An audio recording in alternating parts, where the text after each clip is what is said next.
Bonsoir tout le monde, bienvenue. Mon nom est Gilbert Thibodeau. Vous écoutez l'émission Le Candidat. Nous sommes le 1er novembre 2022. Aujourd'hui, l'émission va peut-être être un peu plus raccourcie, mais avec beaucoup de contenu en vue de l'élection midterm aux États-Unis mardi prochain. Donc aujourd'hui, on va en parler un peu pour finir l'émission. Mais avant, c'est pas ce qu'on appelle un dossier qui roule.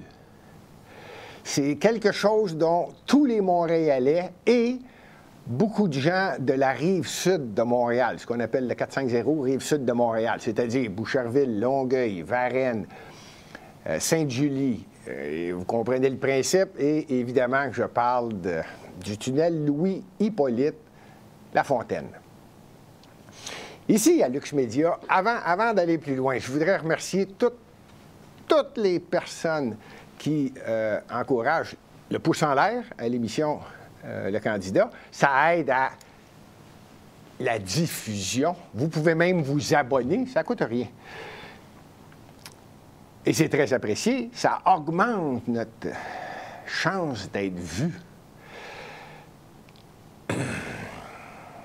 Et dans quelques mois, ce sera depuis 5 ans que l'émission Le Candidat existe. Je répète, je remercie toute personne qui a encouragé, aidé, participé, écrire des commentaires.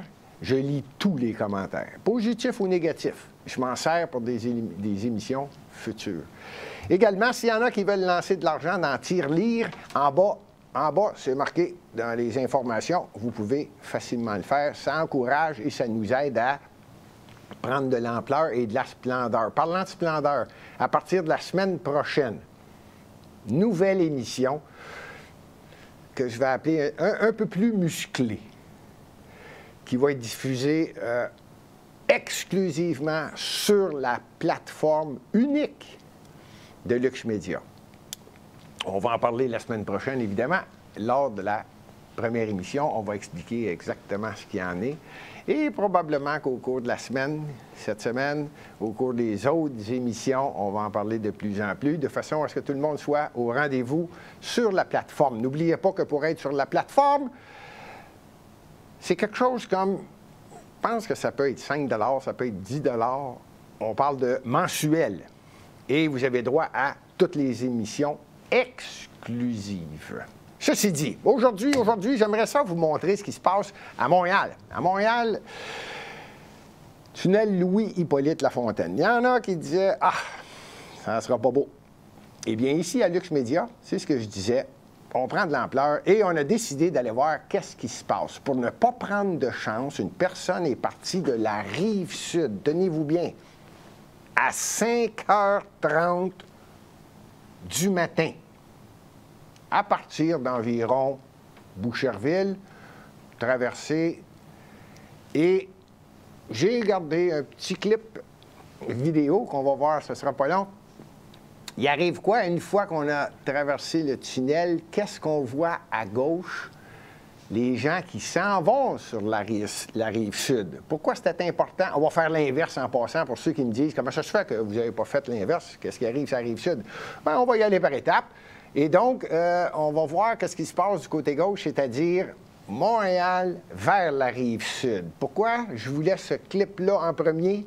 Parce qu'il y a 2 voies qui partent de la rive sud pour rentrer à Montréal. Et une voie qui sort de Montréal et qui s'en va vers la rive sud. En passant, ces travaux-là devraient durer 3 ans. Alors qu'on en parle en une journée ou 2 journées ou 3 journaux et que l'ensemble des médias disent « Ah, bien, ça va bien, c'est pas trop au ralenti. » Je pense que c'est un petit peu trop rapide. On va regarder le vidéo, puis je vous reviens après ça. Mais il y a beaucoup de voitures. Beaucoup de voitures. C'est pas juste des camions, là. C'est beaucoup de voitures qui s'en vont direction Rive-Sud. Et c'est jamais tête. Comme hier.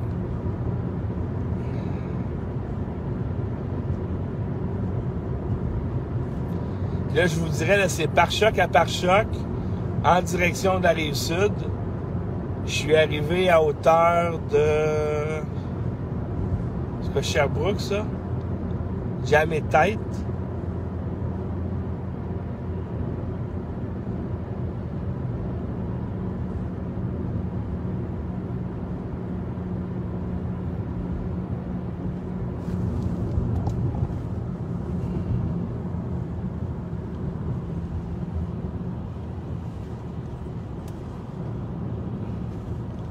Jamais tête en direction Rive-Sud. C'est comme, je sais pas comment ils font.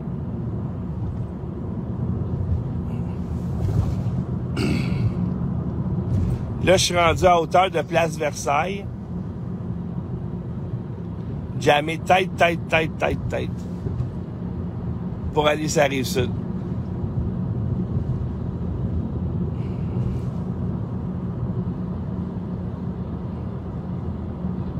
C'est littéralement pare-choc à pare-choc. Là, j'arrive où il y a 3 voies maintenant de notre bord à nous.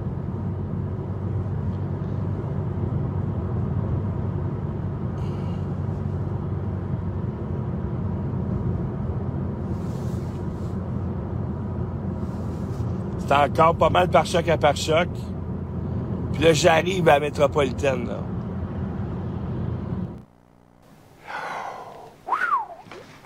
Eh bien, vous venez de comprendre que lorsqu'on a traversé le pont, du côté de Montréal, on retombe à 2 voies, 3 voies. Le problème est déjà presque réglé.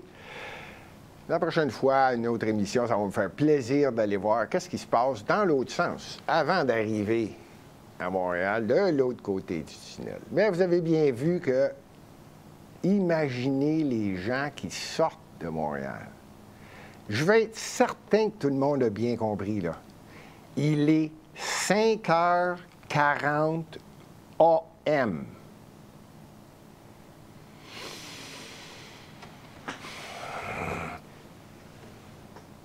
Plusieurs vont me répondre, c'est normal, il faut faire les travaux, c'était dû, il faut le faire. Oui, il faut également prévoir. Il faut également prévoir la durée des travaux, l'ampleur des travaux et comment tenter de résorber, diminuer les problèmes. J'ai déjà soulevé souvent, parce que ce dossier-là, c'est un dossier qui a longtemps que tout le monde en parle. Le tunnel Louis-Hippolyte Lafontaine va être à refaire, rénover, vous comprenez.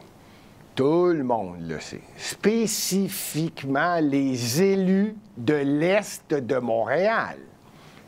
Encore plus la mairesse de Montréal, qui, tous les élus spécifiquement à Montréal, c'est un dossier montréalais, un dossier de la Rive-Sud de Montréal. Évidemment que tout le monde est au courant de ce qui va se passer, de l'ampleur des travaux et ce que ça peut causer. Donc, il aurait été normal, comme je pense que le mot magique en politique, c'est le mot prédiction. Prédiction, prévoir. Une bonne gestion, une saine gestion commence par une bonne prévision, une bonne vision. Être capable de voir, OK, peut-on avoir une simulation? Peut-on avoir quelque chose qui va nous donner une idée? Je n'ai pas besoin de vous dire que de toute façon, le tunnel Louis-Hippolyte Lafontaine, que ce soit le pont Jacques-Cartier, ça a été le pont Champlain. Il y a toujours certains problèmes à certaines heures. C'est connu, reconnu, et ça fait des années. Donc, différentes solutions, étant donné qu'on a un transport en commun et qu'on a également le métro de Montréal. Je ne sais pas, moi, il me semble que je parle pas de prévoir 3 mois d'avance. Moi, quand je vois ça, ouais, mais on n'a pas beaucoup de temps. Hey, ce dossier-là, on le sait. Tôt ou tard, ça va être à faire. On parle d'1 an, 2 ans, 3 ans, 4 ans d'avance. On prévoit. Il aurait été quoi comme difficulté de vérifier le plus de terrain possible dans tous les sorties bouches de métro? Partout.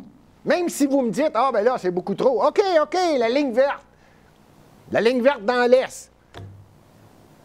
Je sais pas, juste celle-là, ça aurait été déjà ça.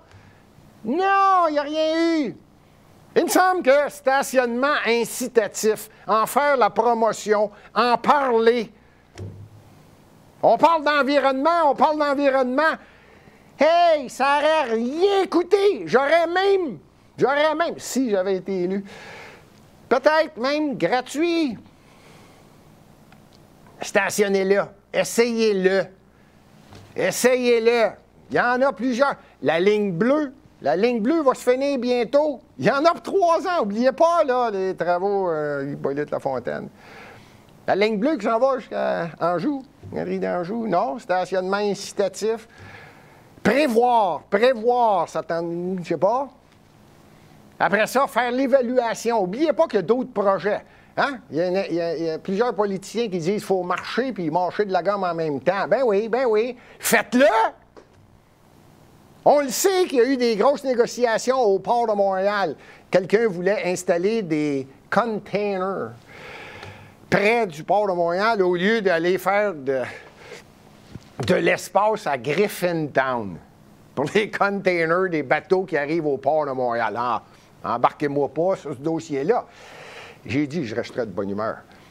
Mais on aurait dû prévoir. Il y a plusieurs dossiers, il y a plusieurs choses qui se passaient. La majeure, c'est 3 ans.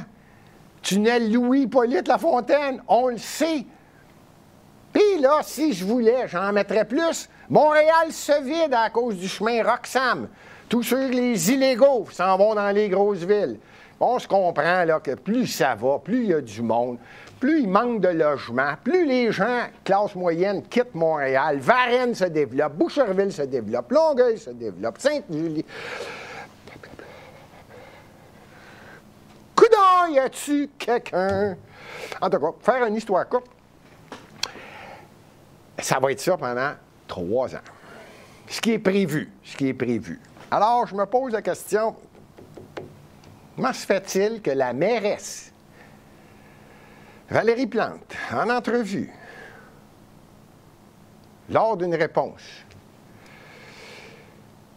je ne connaissais pas l'ampleur des travaux qui doivent être faits dans le tunnel Louis-Hippolyte Lafontaine. C'est sa réponse. C'est toujours de la faute de quelqu'un d'autre. Je ne connaissais pas l'ampleur des travaux qui sont dus au tunnel Louis-Hippolyte. Y a-tu quelqu'un qui va faire comprendre que Montréal est mal géré? Mauvaise planification. Pendant ce temps-là, la chose la plus importante, c'est est-ce qu'on doit mettre des publisacs dans les portes ou cesser les publisacs parce que c'est pas bon pour l'environnement? Premièrement, il va falloir que quelqu'un comprenne la différence entre changement climatique, environnement et pollution.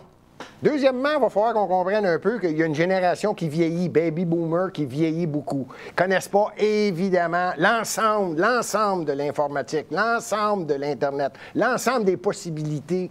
Ces gens-là, non, pas encore. Comment ça se fait qu'on se dépêche pour faire des choses, puis on vise de front une population qui vieillit à Montréal, puis on leur dit « Ah, ben non, on va vous enlever certains services. » J'ai dit, je ne veux pas m'embarquer sur un autre sujet, je veux rester sur le tunnel Louis-Hippolyte Lafontaine. Bon, bien, la chose la plus importante, c'est qu'actuellement, peu importe ce qu'on va me dire, il y a des gens qui utilisent l'automobile. Bon. Et ça va durer 3 ans. Y a-t-il quelqu'un qui va finir par le comprendre? Ceci dit, je ne suis pas choqué, mais je vais sûrement y revenir, croyez-moi sincère, ça va durer 3 ans. Imaginez, juste une automobile, juste une.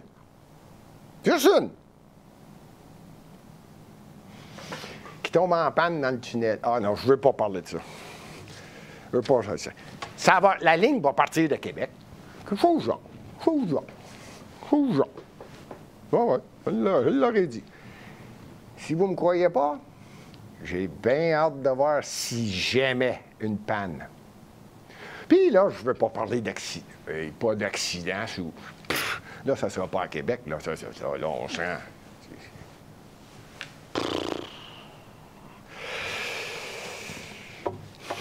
La semaine passée, j'apprécie, je répète, tous ceux qui font des commentaires, il y en a qui envoient des positifs, il y en a qui me disent « Gilbert, c'est bien », il y en a d'autres qui c'est immanquable, « Gilbert, t'es pas là pantoute ». C'est vrai, je m'excuse, c'est rare que je... très rare. Faites un X sur le calendrier, c'est très rare que je m'excuse. J'avais dit qu'à Montréal, il y avait 20 maires et 83 conseillers. Désolé, c'est vrai. J'ai fait une erreur. Je m'explique. Au niveau de la mairie, certains peuvent dire que oui, c'est vrai. Mais en fait, ce n'est pas 20 maires, parce que le maire de Montréal occupe le poste de maire de Montréal et maire d'un arrondissement. Donc, c'est 19 maires. Mais en tant que position, techniquement, c'est 20 maires, mais c'est 19.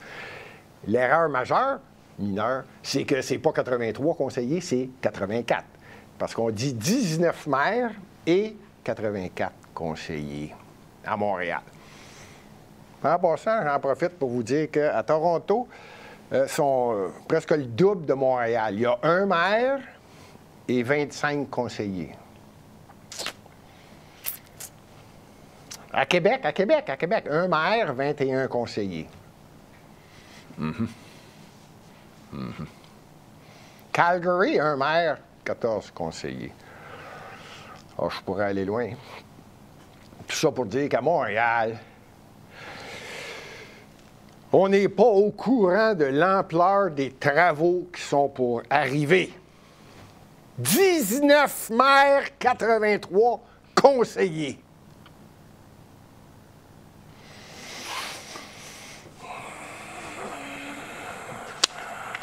Et en passant, une autre solution, si on veut faire de l'argent à Montréal, comment se fait qu'il n'y a pas personne qui y a pensé?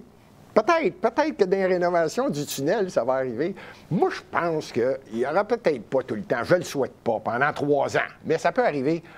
Mettre quelques télévisions dans le tunnel, puis au moins les gens peuvent suivre les nouvelles. Ou tu mets un bon film.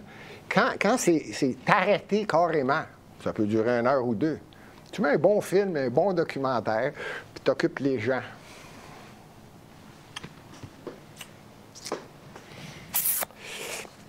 Terminé pour Montréal, ça m'a fait plaisir d'en parler. Ah, en passant, il y a des gens qui s'amusent à me dire, Gilbert, je t'ai écouté, quelqu'un a écouté. Je voudrais saluer Mme Cléroux.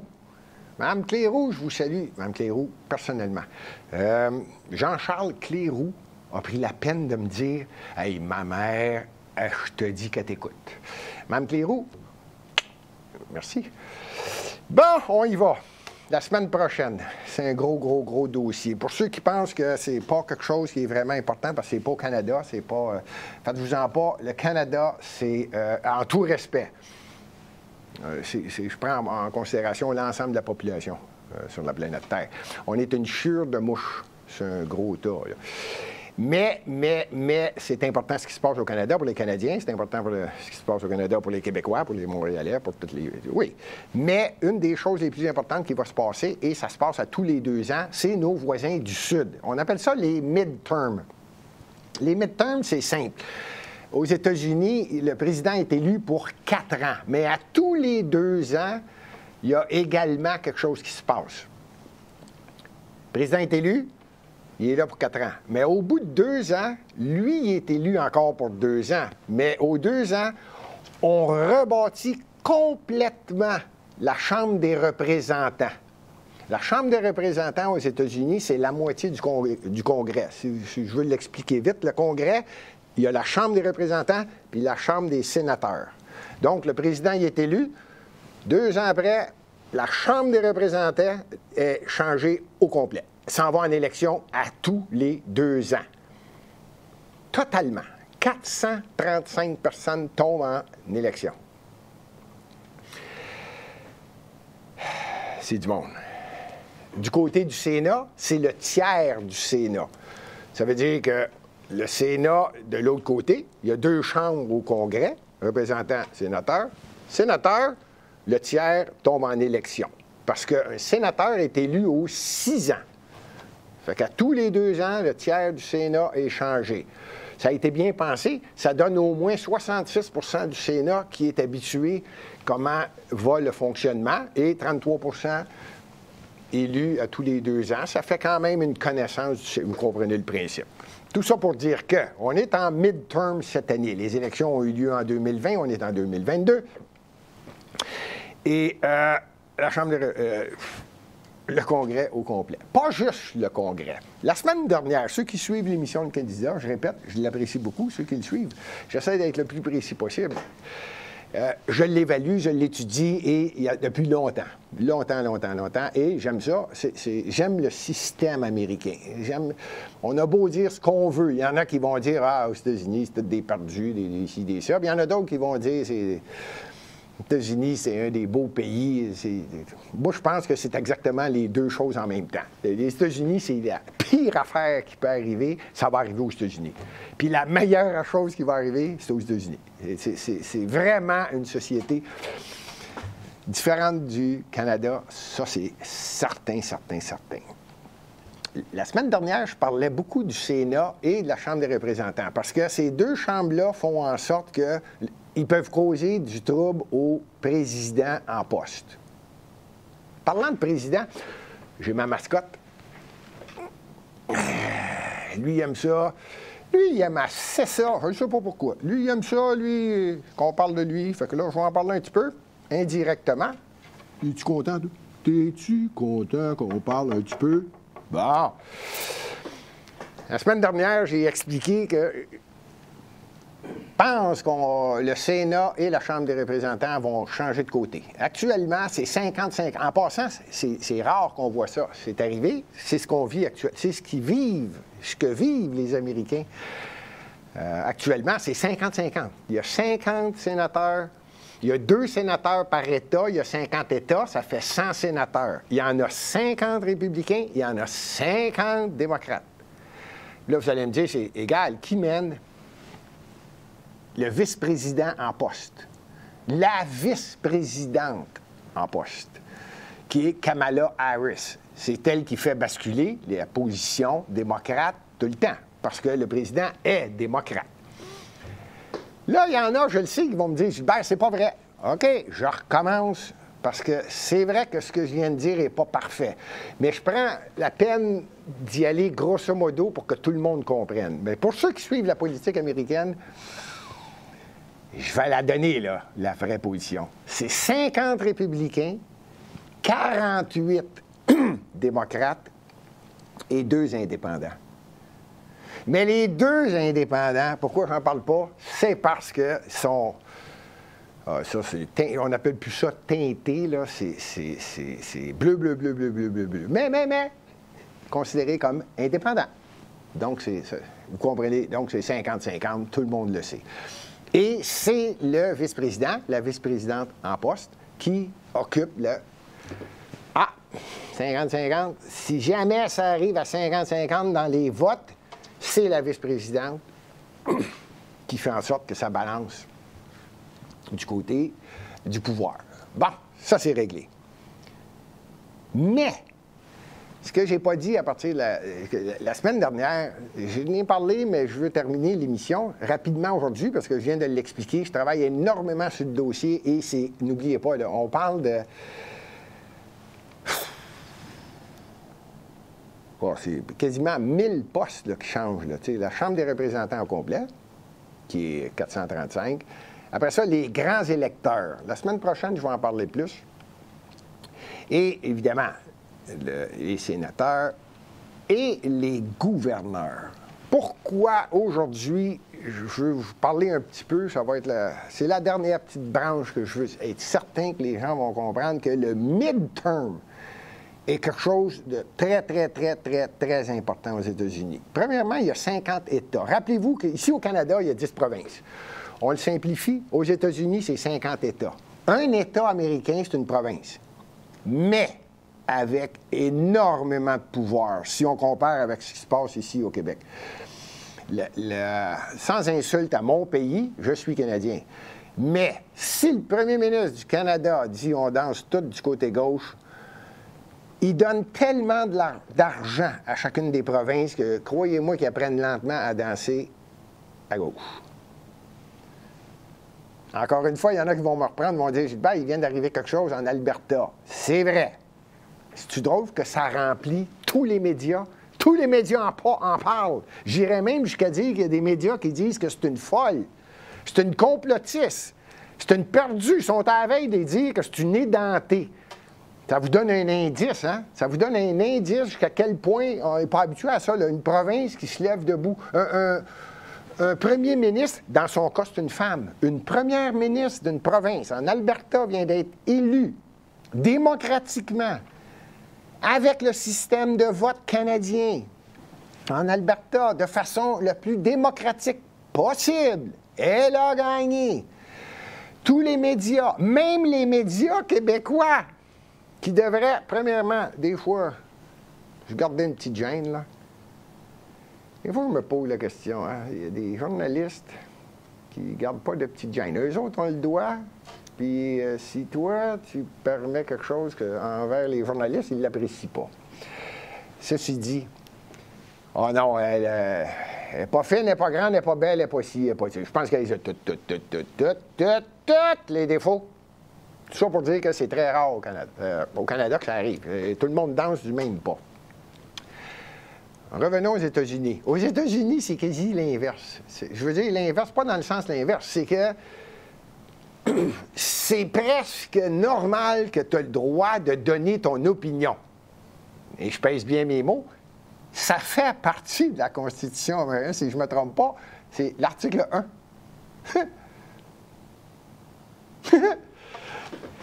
On n'est pas habitué à ça, hein? Article 1. Droit de parole, tu as le droit à ton opinion. Oups là! Donc, chacun des États américains a un gouverneur qui représente, comme je dis, le premier ministre dans une province au Canada. Sauf que le gouverneur a énormément de pouvoir. De pouvoir, en plus, le gouverneur, il y a beaucoup de lois qui font partie de l'État. En fait, au niveau de l'ensemble des États-Unis, on parle de gros projets. On parle d'énormes projets, de pouvoirs qu'un État ne pourrait pas accomplir. Je pense que vous comprenez. Là, au niveau, d'ailleurs, un exemple facile, c'est au niveau des négociations avec différents pays pour savoir qu'est-ce qu'on achète, qu'est-ce qu'on n'achète pas, les taxes. Lorsque un produit rentre aux États-Unis, les taxes qu'on charge. Vous comprenez? Bon, il y a des choses, nous, la guerre, puis bon, vous comprenez. Là. Mais au niveau d'un État, sa puissance est incroyable. Tout ça pour dire que il y a 50 États, donc 50 gouverneurs. Un gouverneur, lui, c'est 4 ans. Il est élu pour 4 ans. Un sénateur, 6 ans. Chambre des représentants, 2 ans. Gouverneur, 4 ans. Mais, pas tout en même temps. C'est ça. Donc, il y en a au midterm. C'est ce qui vient d'arriver aux élections qu'il va y avoir, midterm, la semaine prochaine, le 8 novembre. Il y a 24 gouverneurs républicains qui tombent en élection au midterm et 10 démocrates. Vous allez me dire, bien là, tu as dit 50. Oui, mais il y en a 14, c'est pas... Prenez en considération que j'explique le plus généralement possible, sinon ça durerait 6 heures à expliquer le phénomène, puis l'émission ne sera pas longue. Mais il y a des mortalités, des gens qui ne se représentent pas pour des raisons de santé en plein dans un mandat. Donc, il y a des élections. Donc, ça n'arrive pas à 50, vous comprenez. Donc, c'est 36. Et moi, j'avais donné comme prédiction, et je maintiens ma position, je ne suis pas gêné, j'ai généralement raison, sauf quand j'ai tort.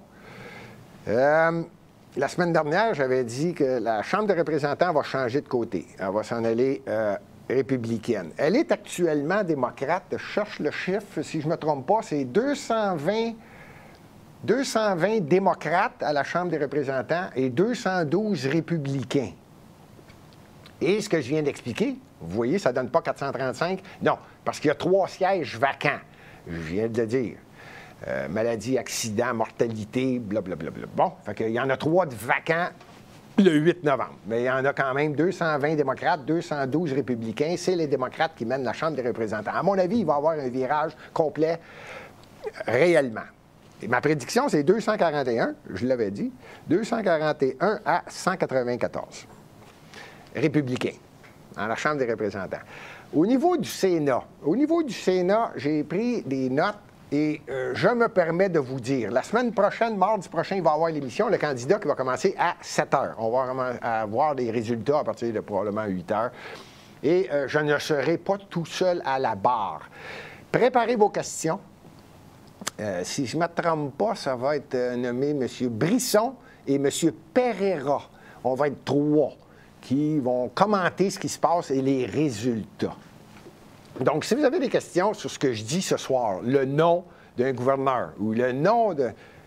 Croyez-moi, là, je vais vous les répondre. Je ne veux pas donner l'ensemble de l'information ce soir, mais dites-vous que l'ensemble de l'information va être connu avant même que les résultats sortent et on va avoir du plaisir à faire des prédictions. Ce n'est pas nécessairement la mienne qui va être gagnante, mais c'est... Je l'ai dit tout à l'heure, j'ai toujours raison. Mais les deux, on va être 3 co-animateurs. On va avoir beaucoup de plaisir à en discuter. Au niveau de la Chambre des représentants, j'ai dit 241, 194. Au niveau du Sénat, moi, ce qui m'étonne, le Sénat, je ne rentrerai pas dans les détails. Si vous avez des questions, ça me fait plaisir. Je vais vous nommer le nom des sénateurs. Je vais vous dire même la bataille de l'ensemble des candidats au Sénat dans tous les États américains. Ça va me faire plaisir. L'émission va commencer à 7 heures. L'intro va être assez longue pour en direct, en passant. J'en profite pour ceux qui veulent faire des... Si vous ne connaissez pas le principe des super chats, ceux qui veulent poser une question, vous pouvez le faire. Vous allez tout comprendre ça, on va tout l'expliquer pendant l'émission qui va être en direct, je répète, mardi, le 8 novembre. Le Chambre des représentants, le Sénat, actuellement, j'ai dit 50-50. En fait, c'est 50-48-2, 2 qui sont comme dans les démocrates, ça fait 50-50. Il va y avoir un changement. J'avais prévu 52-48 pour les républicains. Parce que je me dis, ça va changer. Et là, je ne veux pas être insultant. Là, le monde va me dire, ben oui, on sait bien, Gilbert, tu es probablement républicain, toi, tu l'aimes. Et là, je ne suis pas sûr qu'il aime ce que je vais dire. Là. Il y en a qui vont dire, Gilbert, ouais, ben toi, tu es républicain ou tu aimes Trump. Regarde, c'est pas mon pays, là. 1. 2, j'aime la politique. Si vous vouliez, je pourrais faire autant avec le Brésil, ce qui vient de se passer en Italie. Le plaisir, c'est de connaître grâce à Lux Media. S'il n'y avait pas d'informations indépendantes, là, je pense qu'il n'y a pas grand monde qui savent ce qui se passe sur la planète. Et pourtant, l'Union européenne est en train de se faire fourrer. Les Américains essayent de contrôler l'Allemagne. Il se passe quelque chose en Ukraine. Ça, vous êtes au courant en sacrifice. Mais ça, c'est l'information que les médias traditionnels veulent bien que vous sachiez. Moi, je pense qu'il est important de savoir pas mal tout ce qui se passe dans différents pays, surtout quand on parle de l'une des plus grandes puissances au monde. Je prends la peine de dire une des, parce que je vérifie exactement ce qu'il est en train de faire Xi. Hey, Xi Jinping, en passant, je fais une parenthèse. Il a sacré dehors pendant le grand congrès en Chine son prédécesseur. Ça veut dire qu'il était un petit peu plus vieux que lui. Il l'a sacré dehors pendant la réunion. Si vous ne l'avez pas suivi, celle-là, écrivez-moi là comme commentaire, puis je vais essayer de vous trouver le clip vidéo. Ça vous donne une idée qu'il est peut-être temps qu'on sache à peu près ce qui se passe parce qu'il y a un grand bouleversement qui se fait. Tout ça pour dire que j'ai, à mon avis, bien l'impression que c'est important de savoir ce qui se passe. C'est nous autres qui est le premier pays au monde, puis il est au sud. En passant, pour ceux qui ne le savent pas, le Canada et les États-Unis, les relations, l'échange entre les produits le plus gros au monde, monétairement. Ne cherchez pas, là. Il y a des pays beaucoup plus gros. C'est le Canada et les États-Unis. Et je pense que c'est assez important de savoir ce qui se passe aux États-Unis. C'est assez important de savoir qui mène et on s'en va vers quoi? La gauche, la droite, différentes choses. Là, hein? Bon, tout ça pour dire que au niveau du Sénat, j'avais dit 52-48 pour républicains. Un virage. Tenez-vous bien, là. Ce n'est pas tout le Sénat, hein? C'est 34-36 sénateurs là, qui changent. C'est juste le tiers du Sénat qui change. Puis, il y a plus de sénateurs qui mettent leur poste en jeu au niveau des républicains que des démocrates. Et donc, il y a plus de possibilités que les républicains perdent peut-être. C'est pour ça qu'il faut... Moi, je me rappelle d'un débat avec un co-animateur ici. C'est dur à faire comprendre ça. Mais cette fois-ci, C'était en 2018, je pense qu'on avait fait une émission. Là, on est au midterm 2022. Cette fois-ci, je pense, ça ne sera pas n'allez pas penser que sur 100, ça va être 100. Non, je le répète. J'avais dit 52. La semaine dernière, j'ai dit 53. Tenez-vous bien, j'approche 54. Il y en a un, il y a une place dans un État. N'oubliez pas, il y a 2 sénateurs. Hein? Il y a 2 sénateurs par État. Il y a 100 sénateurs. Donc, il y en a 2. Bon. Et là, je me dis, je pense pas que ça va se rendre à 54. Ça va probablement être 53. Mais, je vous le dis tout de suite, il y a un scénario. La semaine prochaine, je vais être encore bien plus en position de vous le dire. Parce que celui dont je parle, honnêtement, là, à Hawaii, là, Tulsi Gabbard, là, ça, c'est une démocrate représentante dans la Chambre des représentants qui était déjà vue, avant 2016, elle était déjà perçue comme étant, et Colin, elle pourrait monter puis être candidate à la présidence. Elle l'a été candidate à la présidence. Mais ça ne faisait plus l'affaire des démocrates parce qu'elle a commencé à dire que, n'oubliez pas, elle a été dans l'armée aux États-Unis, Tulsi Gabbard, d'Hawaï. Et elle a commencé à faire un peu la morale à l'équipe de Biden, un petit peu aux démocrates, en disant, regarde, mêlez-vous donc de vos affaires, là. Laissez faire la Syrie, on n'a pas d'affaires là. Là, je ne suis pas sûr que vous aidez le bon monde. Oh boy, tu dis pas ça un démocrate. Démocrate, c'est woke, la totale. On connaît ça ici, il y a beaucoup de journalistes qui sont woke. Beaucoup. Autrement dit, ils t'expliquent quelque chose. Non, c'est pas vrai. Ils disent qu'ils t'expliquent quelque chose, puis tu réalises à la fin qu'ils te l'imposent, parce que si jamais tu n'es pas d'accord, ben t'es un édenté, un ci, puis un ça, un ci, puis un ça. Vous comprenez le principe? Vous appellerez la première ministre en Alberta, vous allez comprendre ce que je viens de dire. C'est à peu près ça. Tout ça pour dire que Tulsi Gabbard a beaucoup d'influence sans s'en rendre compte à Hawaï. Moi, je pense qu'il peut se passer de quoi en Hawaï? C'est toujours démocrate, Hawaï. Puis là, j'en ai fait le tour. Fetterman, là, pour ceux qui ne le savent pas, là, en Pennsylvanie, là, Fetterman, plus je l'écoute, là, il a participé à un débat. Pas sûr, lui. Puis j'y en veux pas. C'est juste que je pense qu'il y a eu une attaque, là. Puis pas sûr qu'il est fonctionnel top. Puis, bon, fait que là, je vérifie. Une qui est forte dans le Michigan, qui est démocrate. Tudor Dixon. En tout cas... là, j'en ai même imprimé. J'étais rendu... là, c'est rendu que j'imprime. J'imprime, là, j'en ai trop. Là, j'ai rendu que je dis dans la Chambre des représentants, j'ai dit 241, 194. Actuellement, c'est 220, 212, plus 3 vacants. Mais là, j'en suis à regarder. J'en ai 3 en Californie. Là, vous allez me dire, ben, t'es fou, Californie, ça, c'est démocrate. Oui, il y en a 3 qui changent de bord dans la Chambre des représentants. Michigan, c'est démocrate. Ça, c'est, hein? Détroit, hein?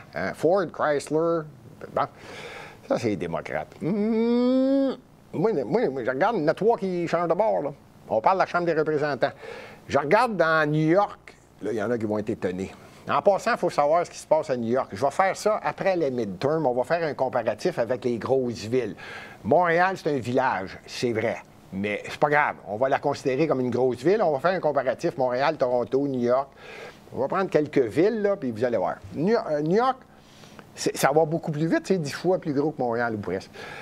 Ça va pas bien. Le taux de criminalité augmente. Ça va pas bien. Tout ça pour dire qu'à la Chambre des représentants, ça, c'est des petites circonscriptions à l'intérieur de l'ensemble de l'État. Moi, je pense que... New York, en tout cas, moi, j'en fais combien? J'en vois déjà 1, 2, 3, 4. J'en vois 4. Ils vont changer de bord. Et je termine avec la Pennsylvanie. La Pennsylvanie, moi, avec, comme New York, j'en vois 4. Puis j'ai pas fini. J'en vois à peu près 40, 45, que c'est pas joué encore. Tout ça pour vous dire qu'il va y avoir un chambardement à la Chambre des représentants. Sénat, j'ai dit 53, 47. Tenez-vous bien. Excusez, la semaine prochaine, ça se peut que je parte l'émission en disant, hop, 54, 46. Soyez pas surpris si j'arrive avec ça. Ça, c'est majeur. majeur si ça arrive. Et au niveau des gouverneurs, actuellement, comme je dis, il y en a 36, là, même si les républicains, encore une fois, ils ont plus de gouverneurs républicains que démocrates dans différents États où il y a des élections, je pense qu'il va y avoir encore plus de gouverneurs républicains aux États-Unis. Il y a plus d'États qui vont être dirigés, des premiers ministres qui vont être républicains. Pourquoi je dis ça? Ah, et puis là, j'ai même de la couleur. Je m'en viens bien dans mes dessins, là. Ouais, j'ai comme un feeling qu'il va se passer quelque chose. La Terre, je ne sais pas. Pour ceux qui disent que la Terre tournait, moi, j'ai l'impression qu'elle tournait de... Yep, puis là, yep, puis là, il y a un balancement qui va arriver. Ceci dit, j'ai fait le tour. Je répète, si vous avez des questions, j'ai été chercher beaucoup d'informations dans différents médias et différents endroits sur Internet. Et je vais être capable de donner les noms, là, ceux qui sont curieux, là, y arrive-tu, Rand Paul gagne-tu, les connus, on en connaît des sénateurs, bon, il y en a qu'on connaît moins, je vais être capable de donner, voici la description, ce qu'ils ont fait, les chances, les pourcentages. J'achève avec ça. Bon, ceci dit, merci. Je pouvais pas finir avec... T'es-tu content, toi? Toi, t'es-tu content? Lui, il est toujours de bonne humeur. Le grand blond en chaussures noires, lui, toujours de bonne humeur. Je pouvais pas finir sans dire que, je répète, on va parler de... Après les midterms. La semaine d'après, à partir de là, les candidats vont se permettre de parler un petit peu plus des villes, ce qui se passe. Montréal est en train de passer une période tough, là, avec le tunnel, mais pour d'autres raisons. Et on va vérifier ce qui se passe à Boston, New York, comme j'ai dit. Rappelez-vous de ça. Et rappelez-vous également que la mairesse de Montréal, Valérie Plante, a commencé à penser, créer un comité et parler de taxes kilométriques. Selon combien de distance que tu fais, combien est-ce qu'on va te charger?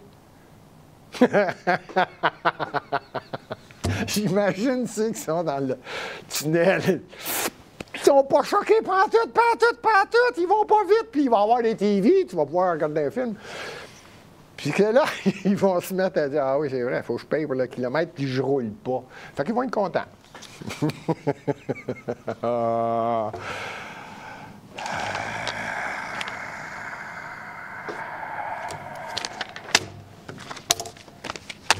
Ça m'a fait plaisir. Salut!